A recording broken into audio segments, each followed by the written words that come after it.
Hola a todos, estamos hoy aquí en este Café Cajal para presentar el libro de Javi Burgos, Diseñando fármacos, y bueno, nos acompañan Antonio Pineda Lucena.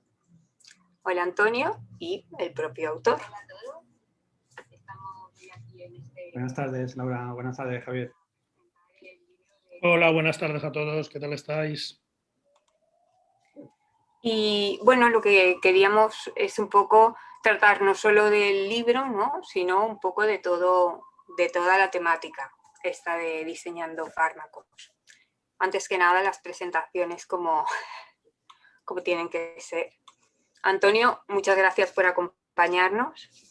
Eres doctor en Ciencias Químicas por la Universidad Autónoma de Madrid, ¿no?, y el Centro de Investigación Biológicas del CSIC. También me has comentado que hiciste, no una estancia, varias estancias postdoctorales, y ahora eres director de la investigación translacional, ya nos explicarás qué es exactamente esto, Muy bien. y del programa de terapias moleculares del Centro de Investigación Médica Aplicada, el CIMA. Correcto. Luego, pues, ya profundizaremos un poquito más en qué es esto, ¿no?, de qué te encargas. Y Javi es licenciado, has visto, ¿no?, ya Javi, el autor, qué confianzas. Es licenciado en Ciencias Biológicas por la Universidad de Valencia y doctor en Biología Molecular por la Universidad Autónoma de Madrid. Y ahora mismo es director general de Investigación y Alta Inspección de la Conselleria de la Sanidad de la Generalitat Valenciana. También ha estado mucho tiempo trabajando en diseño y desarrollo de fármacos y estudiando las enfermedades degenerativas un poco en general, y también ha ocupado otros cargos de gestión. Entonces, antes que nada, Antonio, ilumínanos. ¿Qué es esto de exactamente investigación translacional? Investigación translacional. Bueno, lo primero, buenas tardes a los dos. Muchas gracias por contar conmigo, Laura, para esta presentación. Para mí es un placer estar aquí esta tarde por muchos motivos, no solo por el libro, que a mí me parece fantástico y de eso hablaremos un poco más adelante, sino porque conozco a Javi desde hace mucho tiempo y nos tenemos mucho cariño y mucho aprecio, no solo personal, sino profesional. La investigación translacional, bueno, yo creo que irá saliendo a lo largo de la conversación que tengamos esta tarde, pero la investigación translacional tiene que ver con aquella investigación que de alguna manera intenta colaborar, propiciar, facilitar que esa investigación básica que se hace en nuestro laboratorio de alguna manera llegue al paciente. Realmente el punto de vista de la investigación translacional es el paciente mirando a esa investigación y todos aquellos pasos que tenemos que hacer para de alguna manera facilitar, contribuir y desarrollar los fármacos, ¿de acuerdo? Mi trabajo en particular dentro del CIMA en la Universidad de Navarra consiste no solo en el desarrollo de nuevas modalidades terapéuticas, de las cuales podemos hablar un poco más adelante, Sí, sino también de identificar aquellos proyectos de investigación que se desarrollan en institución y de alguna manera identificar cuáles de ellos están más cerca de su traslación, es decir, de su posibilidad de desarrollar y de llegar a un nuevo fármaco. bueno, es muy interesante, ¿no?, porque un poco la pregunta primera, ¿no?, que me surgía era, precisamente antes de hablar de los fármacos, ¿cómo es este primer, ¿no?, estadio de la investigación? Si se hace en farmacéuticas, si se hace en centros públicos. Tú ya nos has dado unas pistas de que cuando se hace en una institución hay alguien que se encarga de ver realmente que pueda tener aplicación o no. Si nos Sí, podéis hablar más de esto. sí, por supuesto, sí. Es así. Es decir, bueno, yo creo que Javier esto también lo explica muy bien en el libro. Es verdad que la investigación, sobre todo esa primera parte que tiene que ver con lo que nosotros en el descubrimiento de fármacos llamamos discovery, ¿no?, esta primera parte de descubrimiento, ¿no?, se puede realizar no solo en las empresas farmacéuticas, que ocurre, por supuesto, sino también en las instituciones académicas. De hecho, un gran porcentaje de los desarrollos farmacológicos que llegan después al mercado han iniciado su proceso en las instituciones académicas. Creo que esto es un tema importante, es importante resaltarlo, ¿no? Lo que ocurre con frecuencia, y quizás después incluso tengamos tiempo de discutir, es que en las instituciones académicas e incluso en la estructura organizativa de ayudas competitivas con las que contamos no solo en España, sino en otros países, no permite superar todas esas etapas para poder llegar al paciente. Lo que realmente las ayudas públicas con las que contamos generalmente contribuyen a financiar esas primeras etapas en las que de alguna manera nosotros establecemos la validez de una hipótesis sobre una determinada diana farmacológica, que esto aparece muy bien descrito en el libro, sino también los primeros pasos en la identificación de moléculas que tienen cierta actividad biológica frente a esas dianas, ¿no? Pero efectivamente, Javier, no quiero hacer un poco de scoop sobre esto, pero yo creo que lo explica muy bien en relación con los costes, y evidentemente los costes de desarrollo farmacológico están muy lejos de lo que puede afrontar una institución académica. Claro. Javi. No, yo estaba pensando, conforme lo estoy diciendo, en una charla que tuvimos el otro día en La Ciencia Cierta, un par de horas hablando sobre esto, y hoy viendo los comentarios había alguien que me reñía y me decía, oiga usted que la investigación no solamente se hace en los centros públicos, sino que la empresa farmacéutica también hace desarrollo preclínico.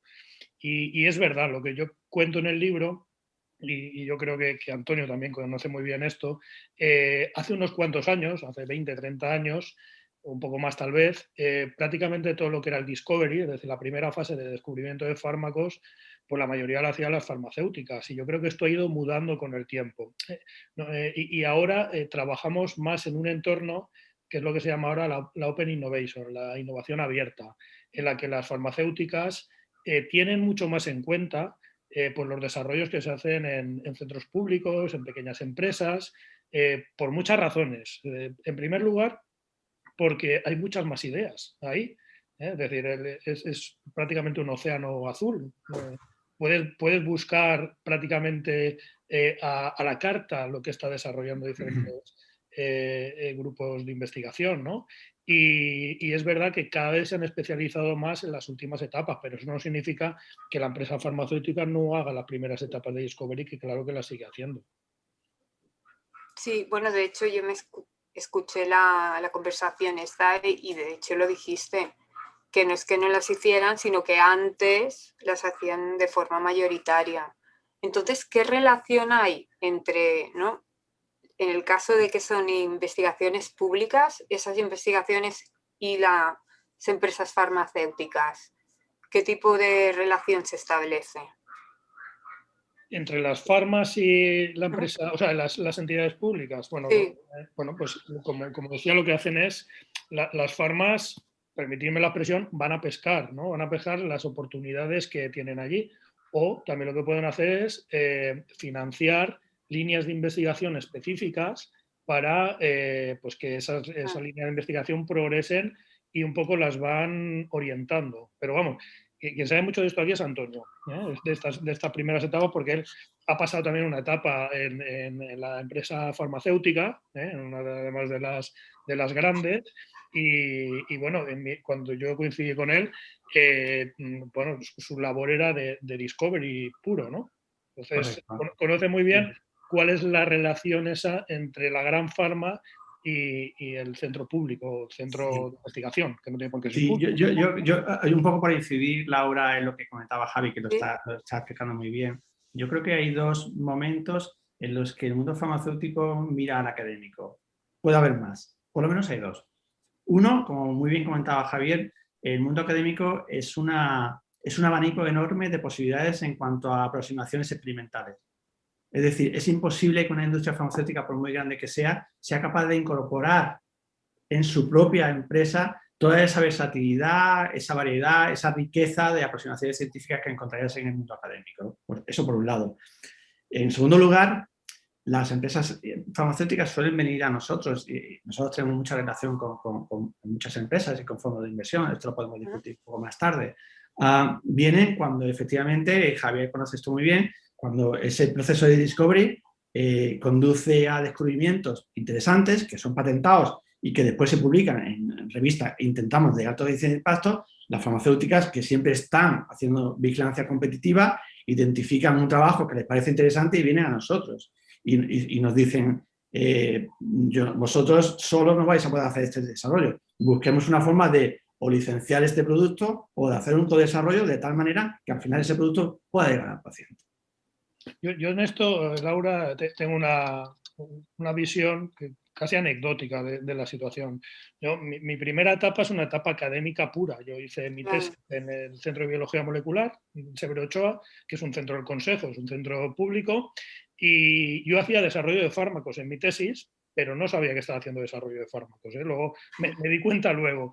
¿Por qué? Porque yo lo que intentábamos buscar era una molécula y haciendo variaciones de esa molécula para regular una serie de canales que están implicados en procesos de neurodegeneración, ¿no? Que al fin y al cabo es discovery puro, ¿no? Entonces, cuando tú encontrabas una buena molécula que funcionaba en un sistema experimental, la sensación es que ya habías llegado al final del camino. Ya tengo una molécula que regula un proceso de neurodegeneración. Eureka, ¿no? Cuando luego estuve en la empresa biotecnológica, eso, permitirme, prácticamente no tiene ningún valor. Es decir, moléculas que interaccionen con un receptor en este caso y produzcan un efecto fisiológico, hay a millares. Es verdad, lo que hacían las farmacéuticas llegan ahí y te dicen, muy bien, usted tiene una molécula que interacciona con un receptor, pero de aquí a desarrollar un fármaco, aquí es donde empieza lo serio, te decían.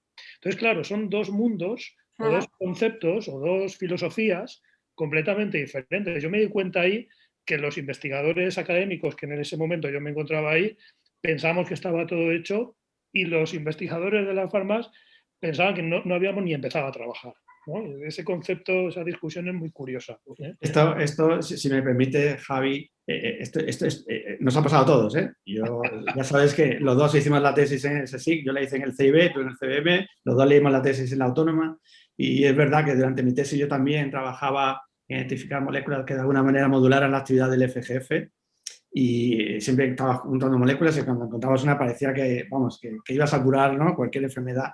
Y es que desconocías completamente lo que era el proceso de descubrimiento farmacológico que muchos años más tarde aprendí, ¿no? Pero es verdad también, yo creo que aquí has dejado de deslizar una cosa que es muy interesante también, que es el hecho de hasta qué punto muchas veces desde el mundo académico, con la mejor voluntad, por supuesto, ¿no?, a veces pensamos que la diana sobre la que trabajamos es realmente la diana sobre la que se debe trabajar. Y una vez que pasamos al lado, muchas veces la gente lo llama lado oscuro, yo creo que es un lado muy enriquecedor, que es el mundo de la industria, aprendes que realmente una diana farmacológica debe reunir una serie de condiciones que no son necesariamente que resulte que es una proteína interesante, sino que debe reunir una serie de características muy particulares, no solo relacionadas con la causalidad con la enfermedad, sino con muchos otros aspectos que son muy importantes.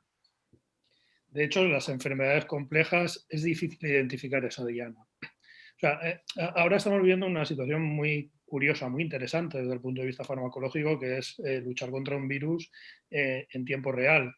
Tú, frente a una enfermedad infecciosa, el origen lo tienes claro, es el patógeno, ¿vale? Entonces, ahí hay saber eso, hay poca ciencia, hay ciencia, pero hay poca ciencia. Luego hay que ver, en ese caso de un patógeno, cuál es tu diana, qué molécula es la que tienes que intentar interferir para tener un efecto terapéutico. Aquí mi sensación, no sé, Antonio, qué piensas, pero aquí yo creo que hemos tenido un poco de suerte también con el coronavirus, porque las estrategias terapéuticas que se han desarrollado desde el principio, sobre todo frente a una proteína que es la de la pícula, han funcionado estupendamente. Pero ahora vete al cáncer, vete a las enfermedades neurodegenerativas o vete a otro tipo de enfermedades más complejas en las cuales la discusión de cuál es la diana pues es muy pertinente, porque de muchas no sabemos ni siquiera cuál es la diana, pero claro, tampoco puedes esperar a conocer la diana para desarrollar fármacos, tienes que desarrollar fármacos a ciegas. Y por eso también es muy importante la investigación básica, porque tiene que identificar qué dianas son las que tienen que ser utilizadas para el desarrollo de fármacos, ¿no? Sí, sin duda, sin duda. Yo creo que ese concepto de enfermedades complejas que tú describes muy bien también en el libro, el hecho de que sea difícil muchas veces ascribir la patología a una diana en particular, y sobre todo en cáncer, que también lo conoces muy bien, en el que existe mecanismo de compensación, en el que tú actúas una determinada diana y aparece otra que de alguna manera empieza a orquestar todo el proceso maligno, ¿no? Es muy difícil, ¿no? Estoy completamente de acuerdo contigo.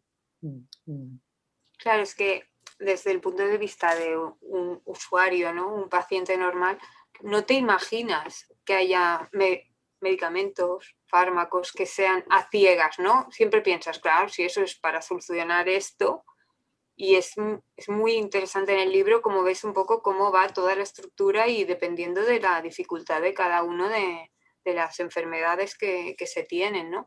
Entonces, un poco aunque sea de manera breve, de esa molécula, ¿no? De esa parte que es tan importante en el momento de investigar, pero luego se pasa a la empresa farmacéutica, ¿cuáles serían los pasos, aquello, a grandes rasgos, más importantes?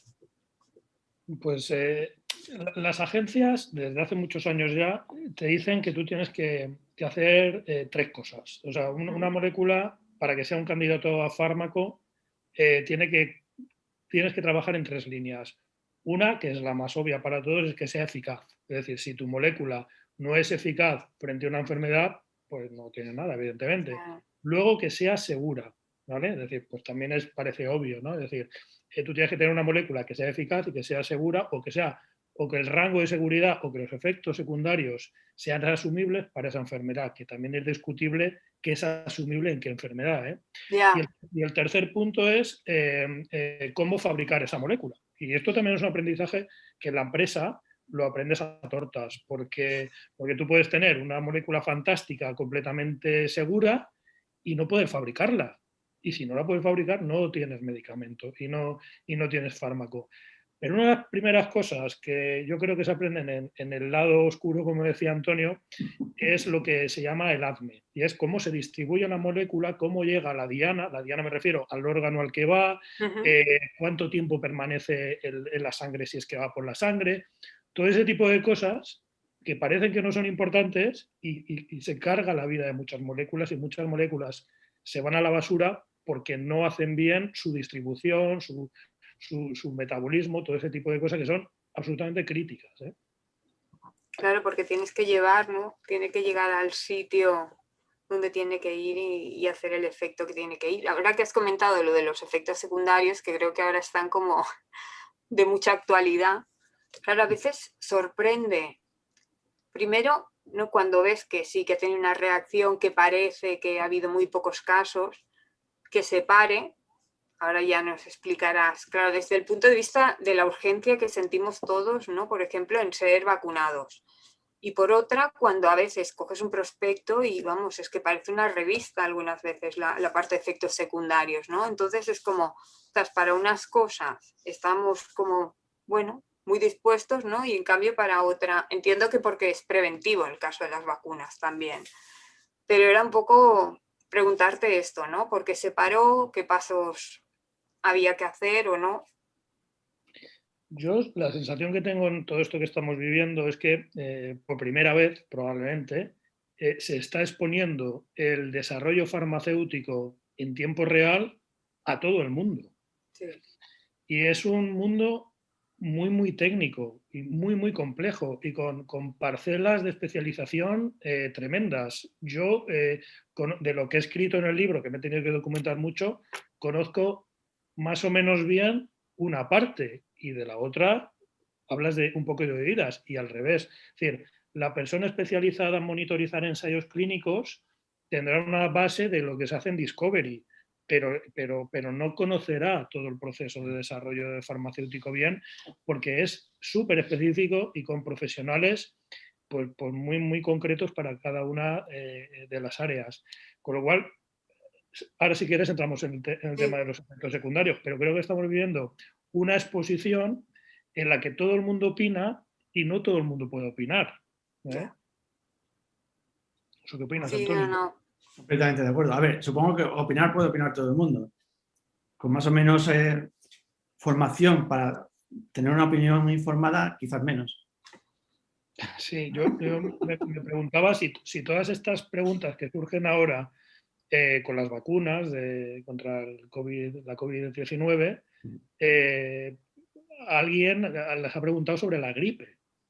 O sea, que tú te vacunas de la gripe y no preguntas siquiera de qué casa farmacéutica es esa vacuna, ni a qué temperatura se conserva, ni cuáles son los eventos secundarios de 1 entre 1.000.000, todo ese tipo de cosas tú no lo preguntas. Asumes que la vacuna está bien desarrollada, asumes que hay unos potenciales eventos secundarios, como cuando uno se toma un ibuprofeno, y confías en la ciencia, ¿no? Y ahora aquí no, ahora estamos discutiendo prácticamente cualquier paso que estamos dando, y hombre, a mí me sorprende un poco de confianza a los especialistas en cada uno de los campos.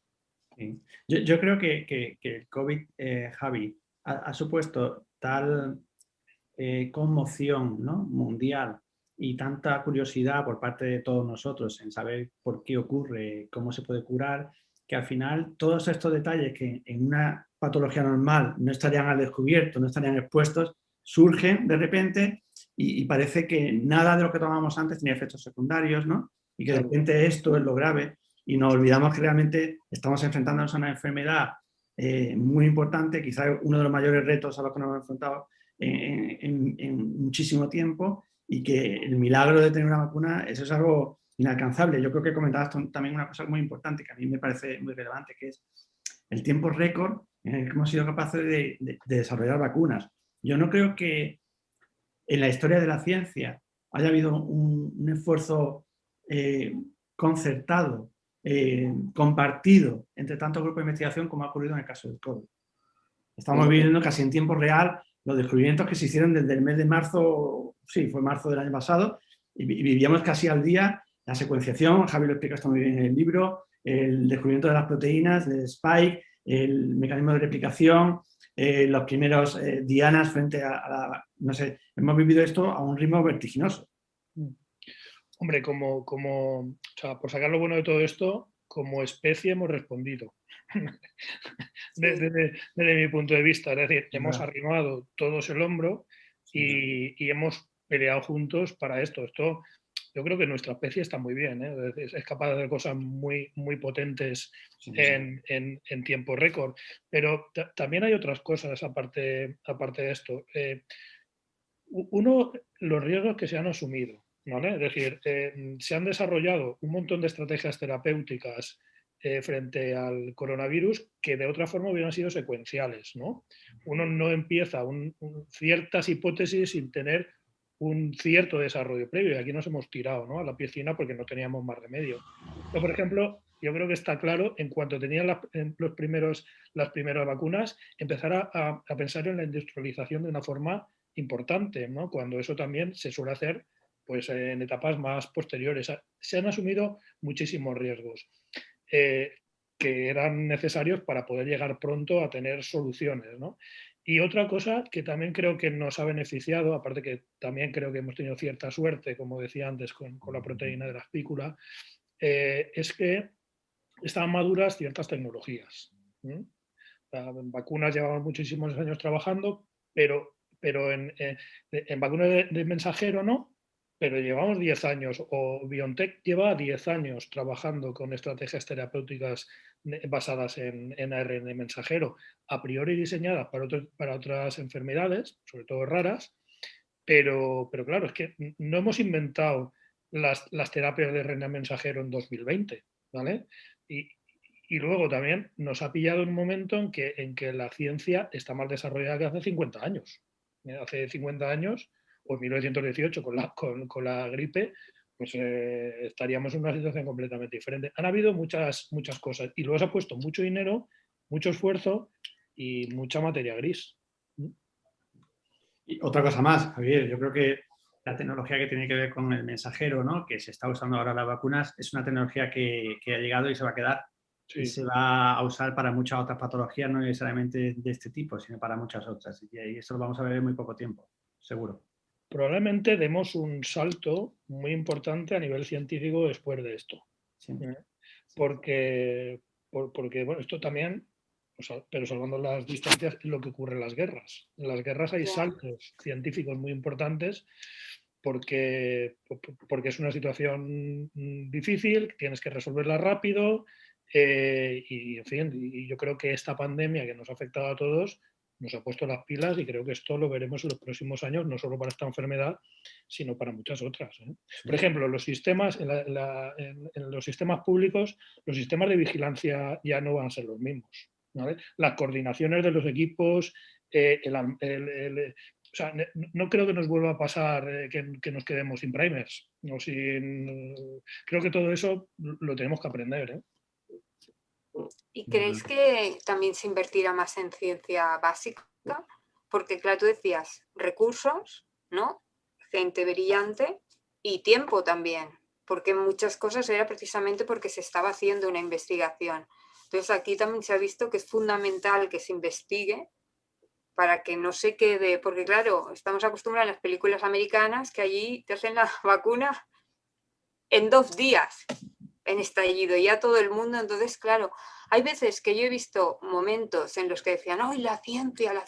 Pero a la que se tardaba un poquito, o la ciencia, entonces decían, no, es que esto no es así, es así, ya como, ¿no? Como decir, es que no se sabe exactamente lo que es la ciencia, porque estamos pensando que hagan milagros. No están todos los científicos, por eso es importante lo que comentabas, ¿no? Dejar claro el gran trabajo que se ha hecho y también lo que se necesitaba para estar donde estamos ahora, en este momento. Yo estoy de acuerdo con esto, Laura. Yo voy a provocar un poco a Javi, aprovechando de la confianza que nos tenemos y el cariño que nos tenemos. Él dice una cosa en el libro que yo tomé nota porque me gustó mucho la frase. Javier escribe muy bien. Yo creo que Javier ha escrito el libro que yo hubiese escrito si supiese escribir como escribe Javier, ¿no? Entonces, de hombre. me da mucha envidia. Él dice una cosa en el libro que me gusta mucho, que es que dice la ciencia aplicada es la ciencia básica más tiempo, ¿no? Es como ciencia aplicada igual a ciencia básica más tiempo. Yo creo que en la segunda parte, la parte de la derecha de la ecuación, yo creo que falta alguna cosa más. Sin duda es correcto lo que dices, y tú y yo compartimos muchas ideas sobre esto porque lo hemos discutido muchas veces. Es verdad que ciencia aplicada es igual a ciencia básica más tiempo y más voluntad, más infraestructuras disponibles. Es verdad que aquellos que nos interesa y que nos gusta mucho la ciencia aplicada, no porque no nos gusta la ciencia básica, sino porque nos llama más la posibilidad de trasladar esos resultados, a veces nos hemos encontrado en escenarios en los que se nos mira un poco de soslayo. Parece que la verdadera ciencia no se puede hacer si no es básica. Y nada de lo que hacemos en ciencia aplicada se puede hacer sin la ciencia básica. Pero también hay que tener esa voluntad de querer ir un paso más allá. De decir, he hecho algo, he encontrado un nuevo mecanismo, que eso es ciencia básica. ¿Cómo soy capaz de trasladarlo para resolver un problema? Y esto a veces yo creo que es un problema, no creo que sea un problema de España. Podemos discutir después de patentes que se hacen y no se explotan. Yo creo que ese es un tema interesante porque España es un país de innovadores, de gente creativa, ¿no? Pero es verdad, la sensación que yo tengo, y he vivido el mundo público, el mundo privado, he trabajado en empresas farmacéuticas, como Javier, hemos pasado por los mismos escenarios, es que a veces no solo vale con patentar, lo que importa realmente es ser capaces de que esa patente se produzca y se traduzca en algo que al final llegue al paciente. Esto es muy importante, ¿no? Sí, estoy de acuerdo. Vamos a ver, desde los laboratorios públicos o académicos, no tienen por qué ser públicos, pero los centros de investigación, a veces se mira por encima a la industria farmacéutica, biotecnológica, y se piensa, lo puedo decir con total conocimiento de causa porque están los dos lados y pensar lo que voy a decir. En la ciencia básica se piensa, bueno, es que donde hacemos ciencia es aquí. Luego, con nuestros descubrimientos, viene la industria y hace lo que puede, hace la I pequeña, que ahora ya empieza a ser I grande, que es la innovación. Y desde la industria se mira la ciencia básica también por encima. Se dice, bueno, sí, pero vosotros os dedicáis a hacer cositas, pero aquí quien resuelve los problemas somos nosotros. Entonces, muchas veces parece que estamos hablando idiomas diferentes y al final es un camino que tienes que recorrer. Yo cuando llegué a la empresa Biotech, lo primero que me preguntaron es, de lo que tú sabes hacer, ¿qué se puede capitalizar? ¿O qué se puede monetizar? Y yo no lo había pensado eso nunca. Y creo que como ejercicio está bien. ¿Qué hago yo que tenga valor económico? Y esta pregunta es que la tienen que hacer todos los científicos que trabajan en centros académicos y en centros de investigación. No para que se dediquen a trabajar para la farmacéutica, sino para poner en valor muchas veces su trabajo. Entonces, sí, en eso coincido y ayuda que desde un lado no tengamos sospechas del otro, porque al final el camino lo tenemos que recorrer juntos. Ahora bien, creo que la mayoría de la ciencia, a mí lo de básica me gusta poco, pero es que no encuentro otro adjetivo. La mayoría de la ciencia básica en algún momento será ciencia aplicada. Eso estoy convencido. Sin duda. Por ejemplo, yo qué sé, Francis y el CRISPR. Pues en el año 94 creo que era, tú dile a uno que está trabajando en arqueas que ha descubierto unas secuencias repetitivas en el material genético de arqueas, que eso va a servir para curar enfermedades. Pues te dices que estás loco, porque no vale para nada lo que está haciendo. Sarpenter y Doudna están aburridas como ostras, nadie las financiaba.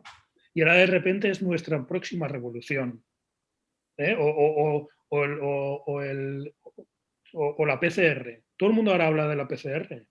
¿Vale? Pero ostras, se le tuvo que ocurrir hace muchos años a un tipo un poco curioso, por decirlo de alguna forma, que es Karimulis, que la polimerasa del termos acuáticos que habían descubierto hace unos cuantos años podía aplicarse, ¿no? Entonces creo que este camino lo tenemos que recorrer, pero por otra parte, si no sembramos en la ciencia más básica, las soluciones no llegan, ¿eh? Sin duda. Eso está clarísimo. No, es que a veces yo creo que hablamos, claro, de temas económicos cuando hay la ciencia básica y es como, estos aplicados que solo quieren que sirva para algo, pero bueno, es que, claro, también es interesante que sirvan las cosas para algo. Entonces, creo que Javier, perdona Laura, yo creo que Javier lo explica muy bien. Yo creo que es que la ciencia aplicada, todo es ciencia. Yo creo que la ciencia aplicada es simplemente ser capaz de mover o de movilizar esos resultados en una determinada dirección, pero es que eso no se puede hacer sin la ciencia básica, ¿no? Sí, es como, por ejemplo, en Big Bang Theory, que a mí me gusta mucho, el ingeniero siempre es el tonto. Pero si no hay ingenieros, esto no se puede aplicar. O sea, claro, ¿y por qué tú fabricas un cacharro? Claro, Tú y yo, pues probablemente no podríamos, ¿no? Totalmente. A ver, con físicos pasa, ¿eh? Los físicos teóricos con su pizarrita son como los de... ¡Oh! Y hablas de los de experimentales y parece que los pobres solo vayan a apretar tornillos, ¿sabes? O sea, es como, por favor, si nos centramos. Ahora que no nos sigue nadie, los peores son los químicos, que querían ser biólogos y no lo han conseguido. O los biólogos que querían ser químicos. Eso no hay. Es muy complicado. Sí, es verdad, mira, podemos hacer un chiste. Estaba en una física, un químico y un biólogo. Ay. Ahora que has citado lo de las patentes, que me parece la verdad es que un tema muy interesante. ¿Cómo se traduce? Hay muchas patentes y cómo se traduce, pues eso, ¿no? Que haya una patente a que realmente se utilice o dé lugar a algún desarrollo esa patente. Yo quizá puedo contar mi experiencia personal aquí, ahora mismo en el CIMA. Yo creo que la forma en la que nosotros trabajamos es intentar identificar, como comentaba al principio de la presentación, intentar identificar aquellas ideas que nosotros pensamos que tienen o que pueden tener una mayor proyección desde el punto de vista relacional, y solo son esas las que protegemos. Y solo las mantenemos protegidas en tanto en cuanto consideramos que tienen el potencial de ser así. Si no, no la mantenemos. Yo creo que esto es importante. Yo creo que esta es una diferencia fundamental. Los recursos en una institución privada son limitados, son preciosos como en cualquier otra institución, y hay que hacer un buen uso de esos recursos. En ese sentido, solo se mantienen aquellas patentes que consideramos que son críticas y que están soportadas por los hechos experimentales, por los desarrollos futuros y por la posibilidad de establecer alianzas con otros agentes externos, ¿no? Como le llaman stakeholders, ¿no? ¿Ves? Un fondo de inversión, una empresa biotech, como decía Javi, o una empresa farmacéutica, y ahí intentamos establecer esa conexión entre lo que tenemos y lo que se necesita en el mercado, ¿no? Pero no siempre, yo creo que esto no es necesariamente así en todas las instituciones, es como se hace aquí. Aquí yo creo que esto, aquí nosotros, por ejemplo, lo tenemos muy estructurado. Existe un comité de patentes constituido por personas con muy distinta formación, no solo legal, sino de desarrollo de negocio, e investigadores que miran las protecciones de muy distintos ángulos. Yo creo, Laura, que el Café Cajal tiene que sacar en algún momento un libro de patentes, ¿eh? O sea, no, yo no me ofrezco, ¿eh? Ya también lo voy diciendo. Porque yo de esto soy a nivel de usuario, pero alguien lo tiene que hacer porque es muy, muy importante. Fíjate, yo creo que con las patentes ha habido una burbuja también. Había una burbuja en el mundo académico, ¿eh? En cuanto se empezaron a considerar los méritos de transferencia, pues todo el mundo se lanzó a hacer patentes o a escribir solicitudes de patentes. Y una solicitud de patentes es una cosa muy seria y muy, muy, muy, muy compleja, ¿eh? Pero muy, muy, muy compleja, en la que te tienen que ayudar abogados pero no abogados matrimonialistas, sino abogados de patentes, que son una especie dentro, una sección de los abogados absolutamente especializada, que hablan, como todos, su propio idioma, ¿vale? Entonces, las patentes, como dice Antonio, hay que hacerlas con cabeza, ¿vale? Y hay que saber lo que se tiene que patentar y lo que no, porque existen varias figuras, está la patente, está el modelo de utilidad, está el secreto industrial, hay diferentes formatos para proteger tus cosas. Luego saber qué se puede patentar y qué no, ¿vale? Y segundo, ¿cuándo? Porque en cuanto tú patentas, el cronómetro empieza, ¿eh? Y a ti, si empiezas haces un descubrimiento y lo patentas, tienes, o solicitas la patente, que es la forma correcta de decirlo, ese invento va a durar 20 años, ¿vale? Si tú tardas 15 en desarrollarlo, vas a tener un mercado de 5. En esos 5 años vas a recuperar el dinero invertido. Por tanto, si no vas a tener suficientemente tiempo, tendrás que retrasar ese descubrimiento o la solicitud de esa patente. Y ahí entramos en un riesgo, y es que alguien lo encuentre antes, o a ti se te escape, que también puede pasar, o que alguien, y esto a veces lo hacen las farmacéuticas, sepa que estás trabajando en algo parecido y solicite una patente fake, que también las hay, para fastidiarte. Es decir, el mundo de patentes es un mundo de una complejidad enorme. Hay patentes de imagen, uno patente a veces como ha ocurrido algunas veces en la academia, por méritos, ¿no? Porque parezca que estás haciendo innovación, cuando muchas veces la solicitud de patente no tiene ninguna evaluación previa. Yo puedo ir mañana y solicitar la patente de la máquina del tiempo y me pondrán un cuño como que la he solicitado. Luego ya vendrán los evaluadores y me darán caña, pero mis méritos es una patente solicitada, ¿vale? O sea que el mundo de patentes es un mundo muy complejo y muy caro, como dice Antonio. Muy, muy caro. Muy caro, muy caro. El otro día vi por Twitter que alguien escribía que para que las vacunas llegasen a todo el mundo se tenía que liberar las patentes. Pero claro, yo pienso entonces, ¿quién las ha desarrollado? Porque es carísimo. Entonces, esto no, a mí, desde mi ignorancia, no me parece realista. ¿Qué pensáis vosotros? Tú primero, Antonio. A ver, yo creo que como Javier, pues nos hemos movido en la dualidad de haber trabajado en los dos lados, ¿no? Y conocemos por qué se hace así, por qué se hacen las patentes. Yo creo que aquí hay un elemento que no se debe olvidar. Si las patentes no existiesen, no habría ningún incentivo por parte de las empresas farmacéuticas a hacer un desarrollo, porque en el fondo, al final del día, nos guste o no nos guste, la empresa farmacéutica es una empresa, es una entidad que necesita ganar dinero para mantenerse. Entonces, si no existen las patentes, y podemos discutir sobre la ética, sobre si se debe hacer o no en los países pobres, y seguramente podemos compartir muchas cosas sobre esto, pero en el fondo, una empresa es una empresa, y una empresa necesita nutrirse de dinero, y sin eso, sin las patentes, eso no va a poder ocurrir. Javier también lo describe muy bien, no debemos olvidar tampoco el contexto en el que esto se produce. Una empresa farmacéutica, de cada 100 proyectos que se ponen en marcha, quizás uno funcione. Y de alguna manera, cuando el precio sale al mercado de un producto farmacéutico, de alguna manera tienes que compensar todos esos gastos y esos fracasos en los que has incurrido. Si no existieran las patentes, difícilmente la empresa se embarcaría en aventuras de este tipo. Y eso puede o no gustarnos, no digo que tengamos que compartirlo, pero es la realidad, ¿no? La cuestión es qué es una patente.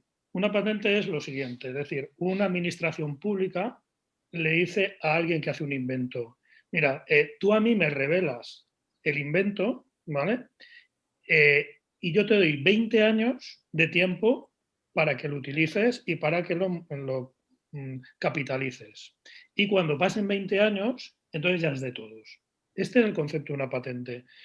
Efectivamente, al final, si las empresas no ganan dinero, pues al final, la próxima vez que haya una pandemia dirán que lo desarrolles tú.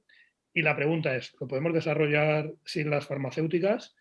La respuesta es no, ¿vale? Otra pregunta es, de todo el dinero que cuesta un desarrollo farmacéutico, que son 2.500 millones de de dólares de media, ¿cuánto viene de financiación pública? Porque claro, si estamos pescando moléculas en el entorno académico, al principio ha sido financiado de forma pública. O sea, no es un tema sencillo. No obstante, por parte de las administraciones públicas, pues también corresponde apretar lo máximo a las farmacéuticas y que sea lo más barato posible, que lleguen las mayores dosis posibles. Entonces, yo creo que no es realista no pagarles a las farmacéuticas. Sí que es razonable negociar, claro, porque por otra parte ha habido una inversión muy grande, pero también van a haber unos beneficios muy grandes. Entonces hay que sentarse y negociar, pero decir, pues secuestramos las patentes. No tiene sentido porque la próxima vez no lo harán y tendremos más pandemias, seguro. Sí. Está claro. Mira, tenemos un comentario en YouTube. Blesa.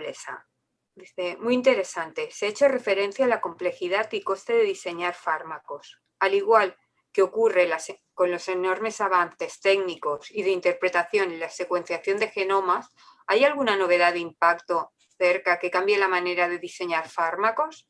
¿Alguna revolución a la vista? ¿Puede que no haya interés o sea difícil de cambiar debido a los intereses creados? Gracias. ¿Javi? Pues yo creo que cualquier sistema que funcione va a tener cabida. Esto es ciencia, ¿eh?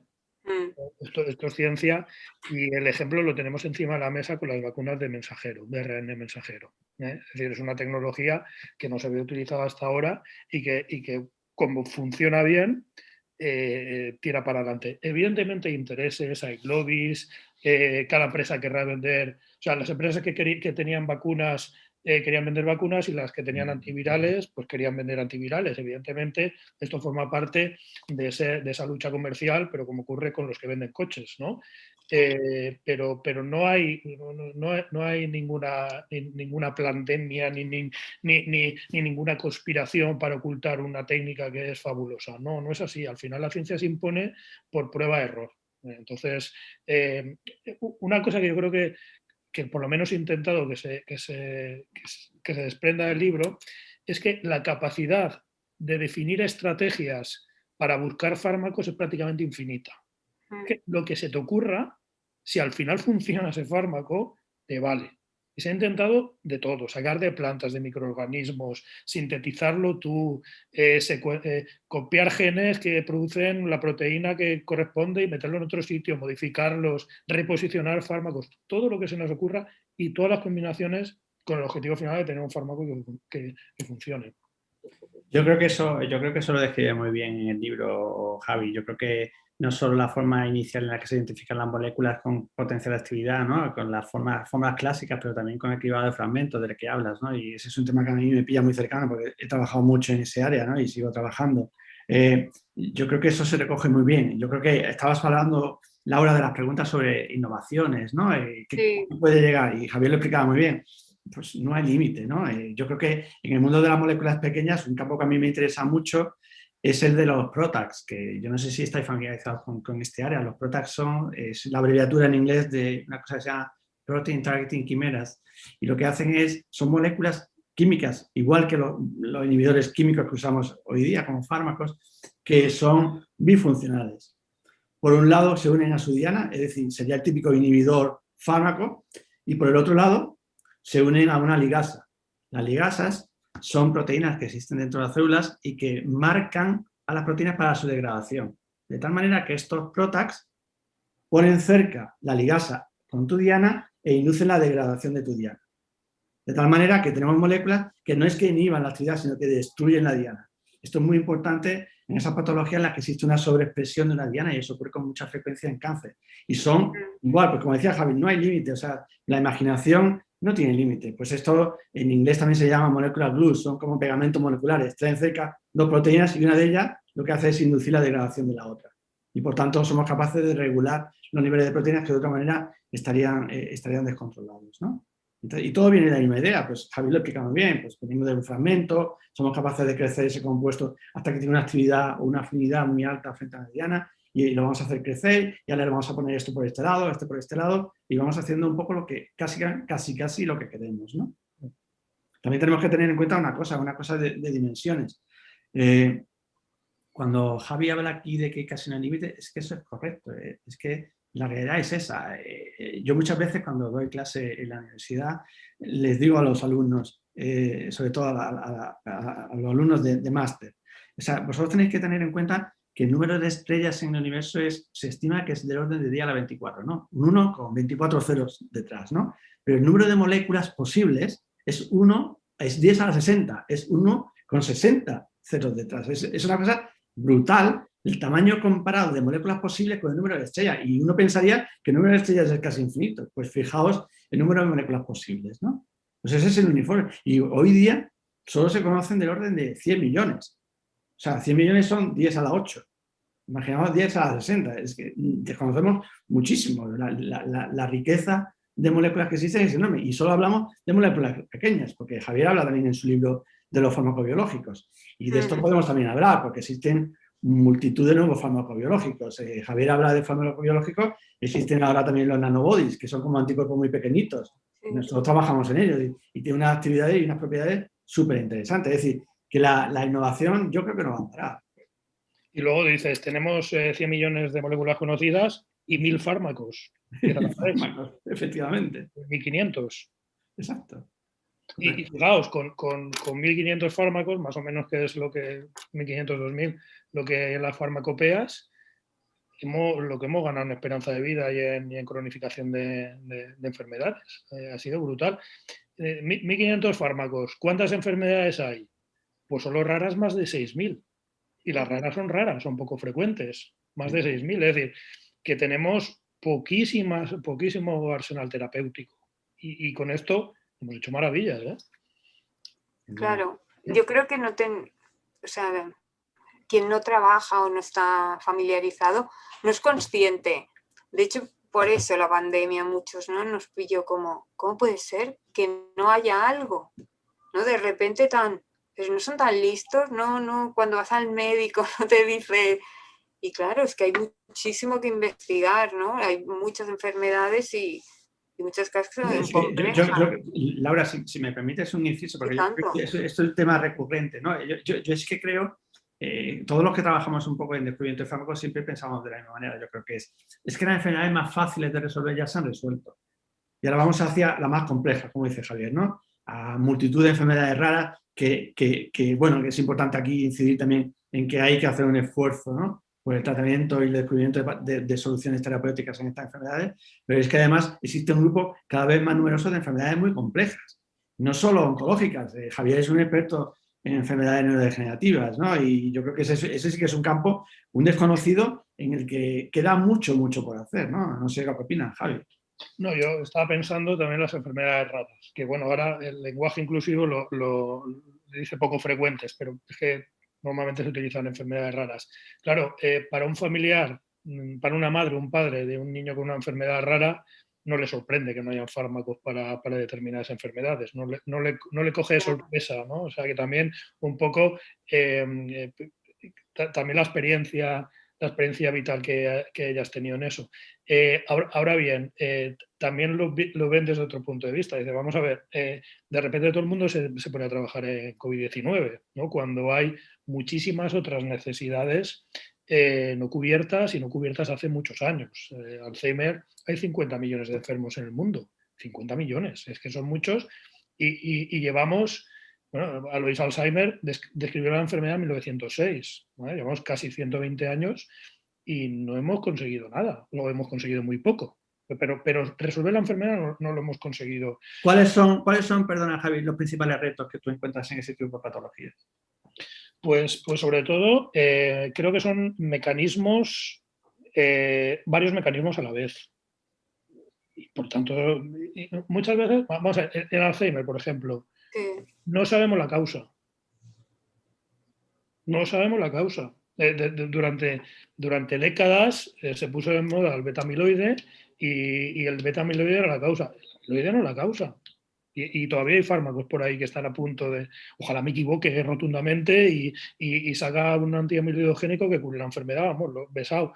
Pero este es el problema principal y probablemente porque sea una sucesión de mecanismos que afecten o que comprometan al cerebro en este caso.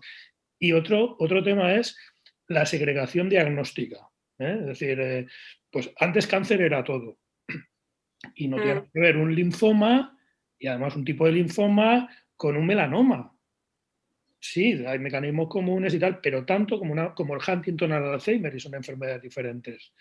Entonces, tenemos que seguir trabajando en la causa, que es ciencia, entre comillas, básica, y en la caracterización diagnóstica de la enfermedad o de las variedades de la enfermedad.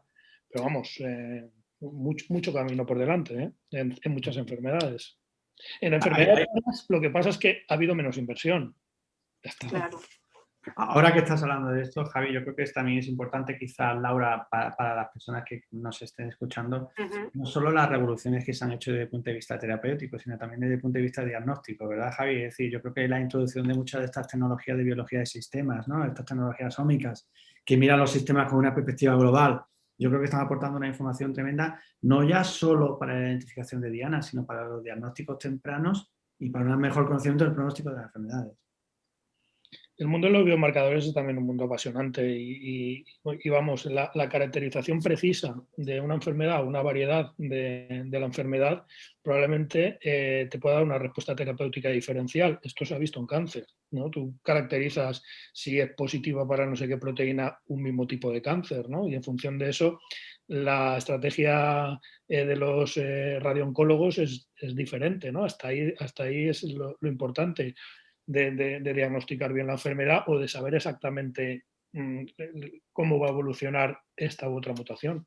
Sin duda, sin duda. Es decir, yo creo que todo esto entronca con lo que estamos hablando constantemente hoy día de medicina personalizada, ¿no? O medicina de previsión. Al final lo que estamos buscando, yo creo que lo que se intuye de lo que dice Javier es en qué medida y cómo podemos mejorar que al final el paciente reciba el tratamiento que le corresponde, el tratamiento adecuado. Es decir, podemos a priori, ojalá, podemos saber cuál va a ser el tratamiento adecuado para ese paciente. Es decir, yo creo que esto ocurre, sobre todo es mucho más dramático en enfermedades que cursan de una manera rápida y muchas veces son mortales, en la que es muy importante actuar lo antes posible y que el paciente tenga acceso al mejor fármaco desde el principio, ¿no?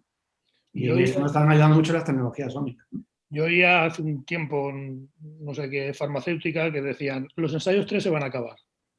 Los ensayos 3, que son los ensayos multicéntricos gigantes de miles y miles de pacientes, precisamente por la medicina personalizada.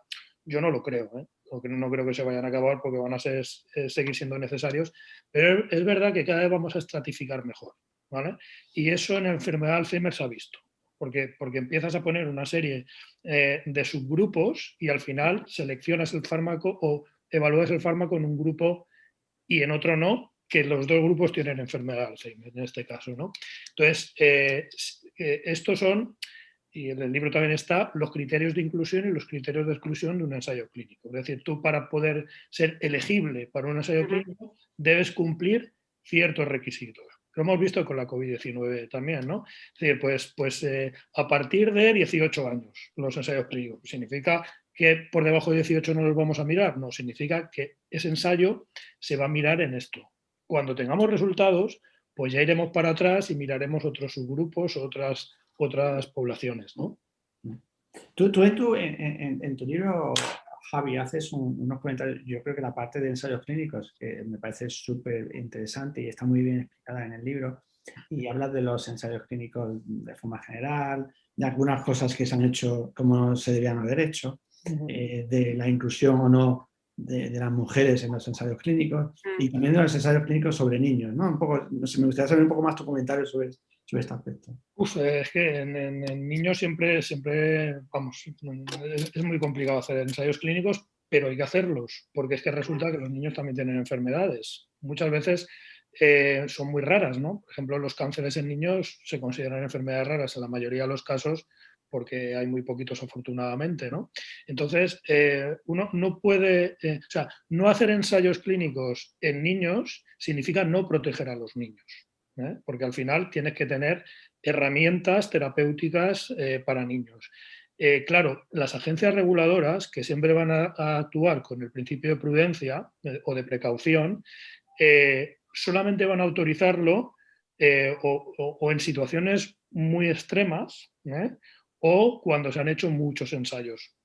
Tú no vas a empezar un ensayo clínico en niños nunca, a no ser que sean ensayos compasivos en los cuales más que el beneficio o aglutinas el beneficio que pueda tener el paciente, sin muchas esperanzas, porque es compasivo, por comprender cómo funciona o cómo va a funcionar ese fármaco en un grupo más grande. Es una obligación y hay que desarrollarlo. ¿Qué se tiene que hacer en niños y qué no? Pues eso lo tienen que decir los comités de ética, las agencias reguladoras, que yo no les envidio el trabajo. Ya. Que realmente, claro, bueno, es como todo, ¿no? Estamos con lo de los ensayos. Yo me acuerdo cuando me lo leía que me creaba preocupación en plan, pero claro, ¿quién se presta a los ensayos? Porque debe dar cierto apuro, ¿no? Y más en la situación que estás, porque me imagino los padres. Para poner un niño en un ensayo, pues es preocupante. Y bueno, también me interesó mucho todo lo que comentabas sobre los animales, que ahora pues también se ha hablado mucho, ¿no? Y hablasteis de eso en el radioscopio también. Y claro, me parece interesante porque es que si va a ser en humanos, para humanos, antes se tiene que probar mucho. Y antes de llegar a probar en humanos, entonces, más que nada, que tú lo dices en el libro, ¿no? Hay mucha regulación. O sea, puede haber algún caso de mala praxis, como hay en todo, pero hay mucha regulación. Yo me acuerdo que también me sorprendió, claro, lo de decir, algunos animales que me parecían como muy alejados para realmente, pues, tener efecto, ¿no? Entonces, si pudiese explicar un poquito eso, más que nada, pues sobre la selección de los animales y las fases. Mira, sí, clásicamente se ha trabajado in vitro, es decir, en tubo de ensayo, en placa Petri, y luego o en células, que ya son pues, un sistema de una complejidad mayor, y históricamente se saltaba al animal, clásicamente la rata, el ratón, ¿vale? Entre una siembra de células o una placa Petri y un animal completo, un mamífero, es un salto cuántico, pero cuántico. Es decir, si yo tengo neuronas en una placa Petri y le echo una sustancia encima, ¿cómo modelizo eso en un ratón? Porque si le inyecto o si le administro oralmente, ¿cómo va a llegar al cerebro? Entonces, ese salto es muy difícil. Muy difícil y poco extrapolable. Con lo cual hemos tenido que ir inventando modelos para poner en medio para ir más rápido. Estos modelos tienen un requisito fundamental y es que puedas hacer ensayos, muchos ensayos a la vez, que es lo que se llama el High Throughput Screening, HTS, que es en términos técnicos, y que me corrija Antonio, a cascoporro. No va a llegar al cerebro. Es exacto, muy difícil. Es tener una placa con un montón de animales y poder probar cientos de compuestos a la vez. Eso con ratones no lo puedes hacer. Entonces tienes que pensar en otros modelos. Entonces, se han utilizado sobre todo 3 especies. La drosófila, la mosca del vinagre, el C. elegans, de nombre impronunciable, ¿vale? Que es un gusano, que también se puede sembrar en placas, y el pez cebra porque sus embriones son muy pequeñitos y se pueden también sembrar en placas, con lo cual ahí se pueden hacer estudios muy rápidos. Y por eso se han introducido estos modelos, aparte de que pues, tienen menos restricciones éticas, claro. Sí, está claro. Es difícil prever, Javi, que esto vaya a cambiar en los próximos años, ¿verdad? La sustitución completa de los modelos animales, porque es verdad que ha habido avances en eso de organoides, por ejemplo, que de alguna manera intentan simular mejor, ¿no?, los órganos de una forma ex vivo, digámoslo así, ¿no? Pero yo no creo que estemos todavía en condiciones de poder sustituir los animales en los ensayos preclínicos. No se pueden sustituir, sobre todo a nivel usuario. Es decir, ¿quién se toma un fármaco que no ha sido profundamente estudiado en animales? ¿Quién se lo da a un hijo? Yo lo siento mucho, pero prefiero que se pruebe antes en animales de experimentación antes de asumir un riesgo tal en seres humanos, y además cuando históricamente pues, hemos visto efectos secundarios y problemas muy graves de los fármacos que no han sido evaluados en experimentación animal. Que hay una restricción ética, que tenemos que trabajar todos con la mayor ética posible, por supuesto. Y bueno, y en esta línea vamos. Es decir, las leyes que ahora nosotros en Europa pues son leyes europeas que luego se transcriben a los diferentes países, te marcan muy bien cuáles son los límites, cómo se tienen que hacer las cosas y también las sanciones. Cuando uno se pasa de la raya, pues tiene consecuencias económicas, te pueden incluso cerrar la instalación, como no puede ser de otra forma. Sí, no, es todo como muy complejo, pero a la vez, claro, es que tiene que ser así, no puedes hacerlo de otra manera. No sé si alguien también quiere hacer alguna pregunta de los que están en YouTube, que se animen. Y Antonio, cuéntanos un poco tu valoración del libro. La valoración del libro a mí me parece, lo he dicho antes, ¿no? O sea, yo creo que el libro es exactamente, vamos, desde mi punto de vista, lo comentaba antes, me parece que es un libro que está muy bien escrito. Yo creo que Javi no solo ha escrito un libro que contesta a todas esas preguntas que siempre nos hicimos sobre los fármacos y nunca nos atrevimos a preguntar. Yo creo que Javier ha escrito un libro que hace fácil lo difícil, que no deja ningún rincón sin explorar, ninguna alfombra sin levantar, que sin dejar de ser riguroso repasa de una forma didáctica todo lo que rodea el descubrimiento de fármacos. Me parecen además especialmente relevantes las aportaciones sobre el concepto de enfermedad. Yo creo que esto lo explica muy bien Javier en el libro. Sobre los tipos de medicamentos, yo creo que ha sido muy exhaustivo y yo creo que esto es de agradecer porque incluye hasta las terapias más avanzadas como los CAR-T. Se ha detenido en el coste del desarrollo de los medicamentos, que no es barato en absoluto, las etapas que lo componen, los procedimientos más actuales como el cribado de fragmentos, la dificultad de los retos, pero también yo creo que Javier nunca deja el toque humano fuera. Yo creo que eso me gusta mucho.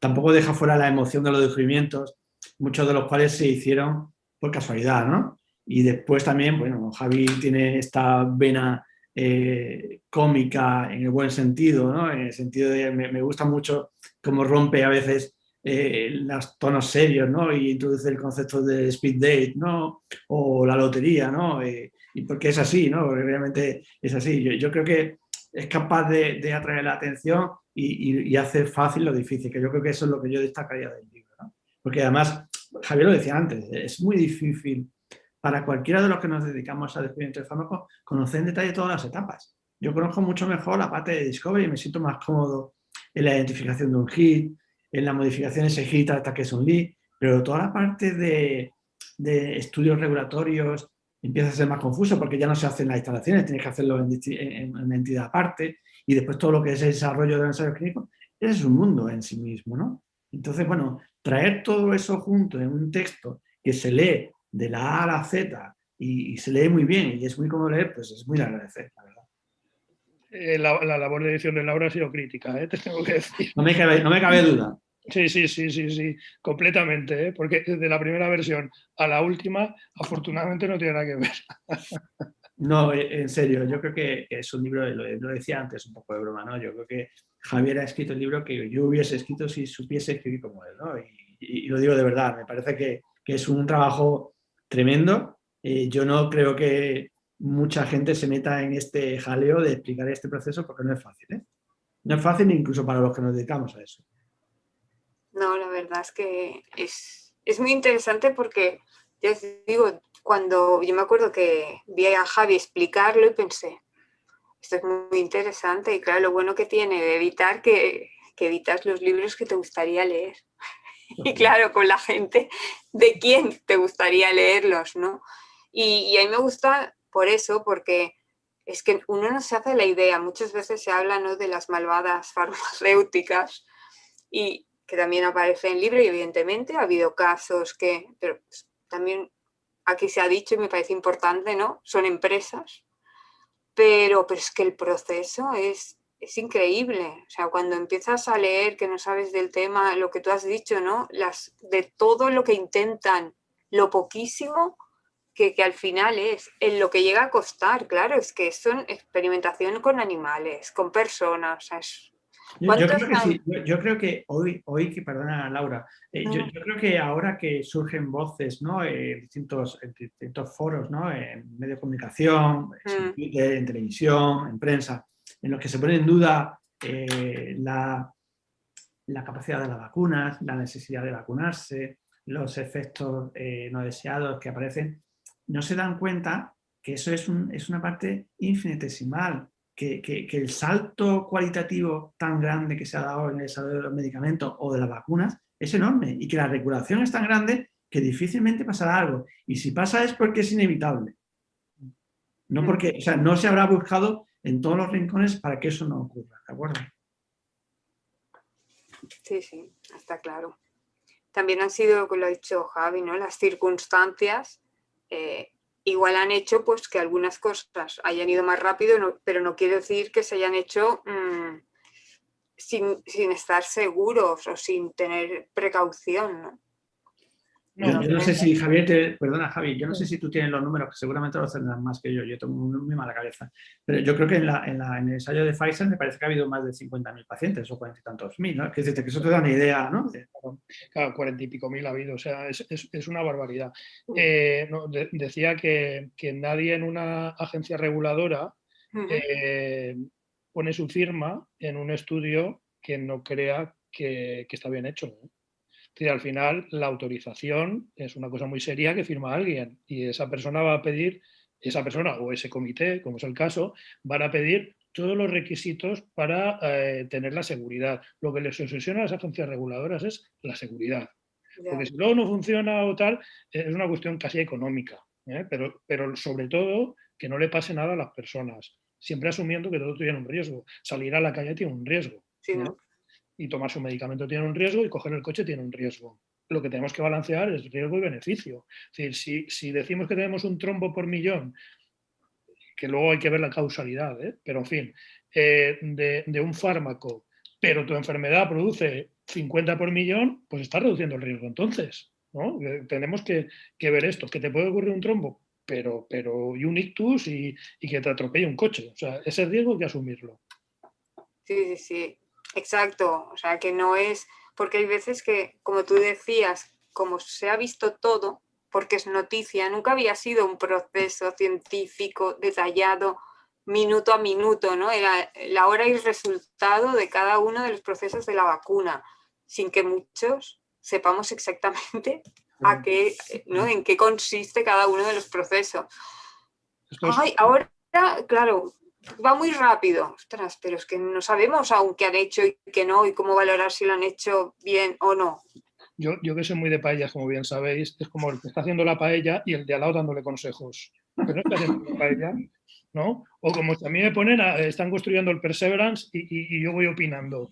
Hombre, sí, la opinión vale, pero la validez es relativa, ¿no? Porque el ingeniero que lo está haciendo lleva 50 años, 30, 40 haciendo esto, ¿no? Haciendo ruedas para el Perseverance, ¿no? Sí, no, está claro. O sea, es que yo creo que es lo que tiene ahora, ¿no? Que antes habían opinadores en las tertulias y ahora se han extendido. Hay como muchos tertulianos aficionados. Y claro, pasan de, es que van muy rápido a, es que tardan. O ahora la paran. O sea, ¿qué dices? Es que no, me tiro por donde me tire, me despeño. Entonces, más que, y claro, en este caso es importante porque hay gente que está, todo esto, ¿no? Este rumor, esta opinión que tiene igual más voz que lo que tendría que tener una mera opinión de alguien que no es de este campo, hace que pueda crear inseguridad a personas que luego se tienen que vacunar y ese es el problema. Yo creo que perdona Javi, yo creo que lo que tiene que quedar claro, ¿no? Y quizá en esta charla y en todas las que puedan surgir, es que los casos de efectos secundarios, primero habría que demostrar esa causalidad, como decía Javi, y después que son anecdóticos, comparado, es decir, nosotros estamos todos los días tomando medicamentos que seguro tienen más efectos secundarios de lo que pasa con la vacuna, es que esto es la realidad. Perdona Javi. No, yo quería decir que yo he escrito el libro con mucho miedo, y me explico, porque me preocupaba la opinión de los expertos. Es decir, tenemos delante un experto en Discovery y yo pensaba, si esto lo lee Antonio, ¿qué pensará? Pensará que he metido la pata, que esto lo he dicho mal, o si lee los ensayos clínicos Jaime Ballester, que es otro amigo, que creo que también conoce a Antonio, ¿qué pensaré? ¿Habré metido mucho la pata? Es decir, he ido con mucho miedo, pero al final había que coger el toro por los cuernos, porque si quieres contar la historia entera, pues te tienes que atrever, ¿no? Pero es un mundo en el que todos, y Antonio, ya te digo, es un súper experto en Discovery, nos produce muchísimo respeto, porque es un mundo muy, muy, muy complejo. Yo creo que probablemente es el negocio más difícil al que se enfrenta el ser humano, que es salvar su propia vida. Claro. Sí, por eso es tan interesante, porque yo creo que no somos conscientes de todo lo que trasciende y toda esa complejidad, ¿no? Y la seguridad también, pero es que si queremos curarnos, pues que tú lo decías, hay que asumir, ¿no?, algunos riesgos. Pero que no nos ha ido mal, es decir, llevamos No. desarrollando 50 años fármacos y hemos incrementado la esperanza de vida muchísimo y seguimos incrementando la esperanza de vida. Es decir, si esto es una conspiración de las farmacéuticas, lo están haciendo fatal, porque estamos curando cada vez más enfermedades, las esperanzas de vida cada vez son más altas, cada vez la gente vive con mayor calidad de vida, que al final esto es lo importante, ¿no? Pues si 30 años enfermo, pues no es una esperanza de vida y no te vale de nada. Tienes que intentar vivir 30 años, pero 29 bien, ¿no? Y esto también lo estamos consiguiendo, ¿no? Cronificando enfermedades. Esto también lo explica muy bien en el libro, Javi. Es una cosa que me gusta mucho, porque además ese paralelismo que tú estableces entre la mejora en la esperanza de vida al nacer, ¿no?, de las personas en los últimos años, como ha aumentado de forma tan dramática en muy poco tiempo, ¿no? Es decir, probablemente nuestros hijos van a vivir mucho más que nosotros. Y esto es curioso, ¿no? Y un poco paradigmático incluso, ¿no? De hecho, no deja de crecer la esperanza de vida, que es una cosa brutal. Cuando empecemos a resolver o a retrasar, porque al final, por ejemplo, en las enfermedades neurodegenerativas, el objetivo ahora mismo es retrasar, porque si retrasas mucho, aparecen muchos menos pacientes, ¿no? Entonces, si conseguimos tener esas estrategias de retraso del inicio de la enfermedad, viviremos muchos años mejor y disminuirá muchísimo el número de pacientes. Esa es ahora mismo la línea de trabajo de este tipo de enfermedades. Sí. Pues veo que no están todos extasiados y no hacen preguntas. Estarán tomando nota. A ver si están dormidos. ¿Qué podría pasar? Entonces ya vamos a acabar, que ya llevamos 1 hora y cuarto. Javi, ¿por qué recomendarías este libro? ¿Qué le dirías a alguien que le puede aportar el libro? Bueno, pues yo creo que ahora mismo es de interés saber cómo se desarrollan los fármacos, pero lo es ahora y lo era hace 10 años o hace 5 años. Al final esto es cultura, la ciencia es cultura, y es importante comprender los mecanismos de la ciencia para cosas que nos afectan todos los días, ¿no? Y que al final también vemos que tienen un impacto en nuestras vidas y que nosotros además tenemos que decidir, por ejemplo, nuestros representantes políticos en base a este tipo de cosas, ¿no? En base al apoyo que tiene la ciencia y esto es crítico, ¿no? Porque al final la vida nos va en ello. También me gustaría que el que lo leyera mandarle algunos mensajes. Por ejemplo, la complejidad de este mundo, que yo creo que ha quedado más o menos patente en esta conversación, que no es sencillo, igual que no es sencillo muchos otros negocios, pero insisto que este es de los más complejos, ¿no? Y luego también no hemos hablado demasiado, pero es un mundo que está permanentemente bajo sospecha en el desarrollo farmacéutico.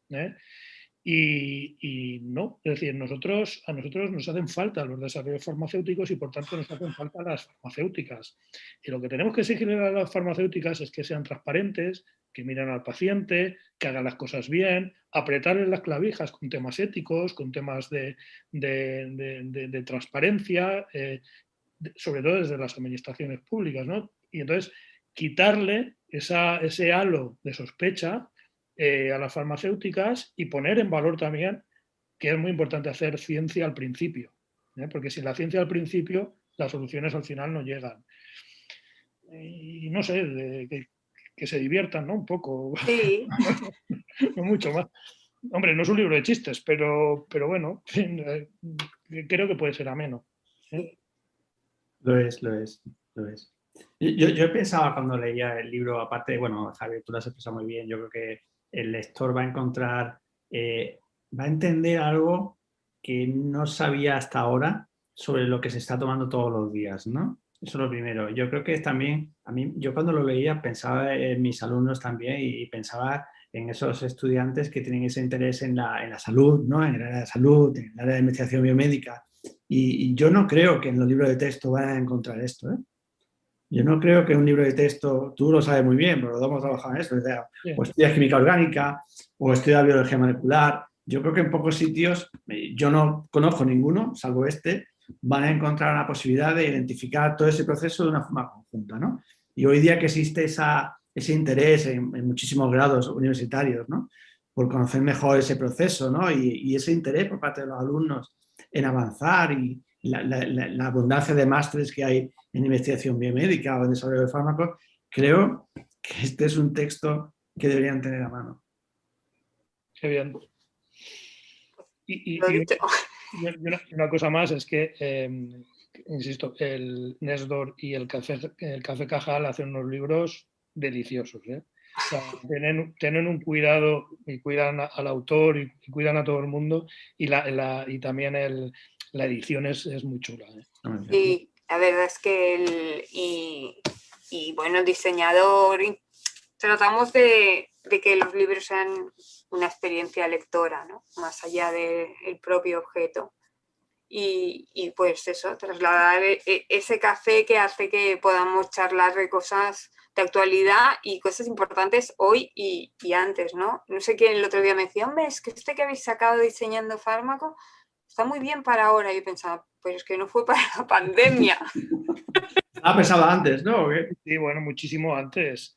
Bueno, actualizamos poniéndole algún capítulo, haciendo alguna referencia a la COVID, pero que está hace mucho tiempo. Por eso, porque es que cuando es algo, temas importantes, pues son siempre actualidad, ¿no?